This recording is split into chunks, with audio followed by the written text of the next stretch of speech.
আমরা মানুষ we are intellectual being, আমরা হচ্ছে বুদ্ধিবৃত্তিক প্রাণী। অর্থাৎ আল্লাহ তাআলা আমাদেরকে ফ্রি উইল দিয়েছেন, আমাদেরকে ক্রিটিক্যালি থিঙ্কিং করার সুযোগ দিয়েছেন, বিচার বুদ্ধি বিবেক কমন সেন্সকে কাজে লাগানোর সুযোগ আল্লাহ তাআলা আমাদেরকে দিয়েছেন। এবং এজন্যই আল্লাহ তাআলা আমাদেরকে আশরাফুল মাখলুকাত বানিয়েছেন। এবং চিন্তা আর বিবেককে খাটানোর জন্য আল্লাহ তাআলা মহামূল্যবান একটা অঙ্গ আল্লাহ তাআলা আমাদেরকে দিয়েছেন, সেটা হচ্ছে ব্রেইন, আমাদের মস্তিষ্ক। এটাকে কাজে লাগিয়ে, কমন সেন্স কাজে লাগিয়ে আমরা পৃথিবীতে সভ্যতার পর সভ্যতা নির্মাণ করেছি।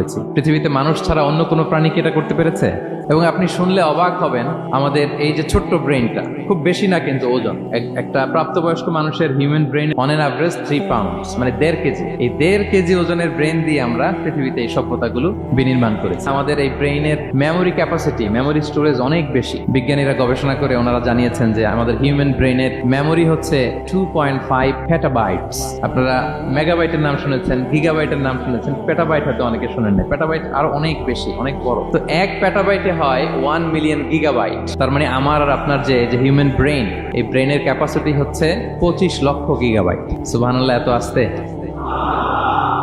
তো এই বিচার বুদ্ধি বিবেক বুদ্ধি এগুলোই আমাদেরকে পশু থেকে আলাদা করেছে। পশুর কিন্তু এই ইন্টেলেক্ট নাই, বিচার বুদ্ধির ক্ষমতাটা তাদের নাই। আমাদের ফ্রি থিঙ্কিং করার সুযোগ আছে, আমাদের ইন্টেলেক্ট আছে, আমাদের ইন্টেলিজেন্স আছে। আমরা আমাদের সিদ্ধান্তগুলো নিজের মন মতো করে নিতে পারি। এজন্য আমরা হচ্ছে আশরাফুল মাখলুকাত।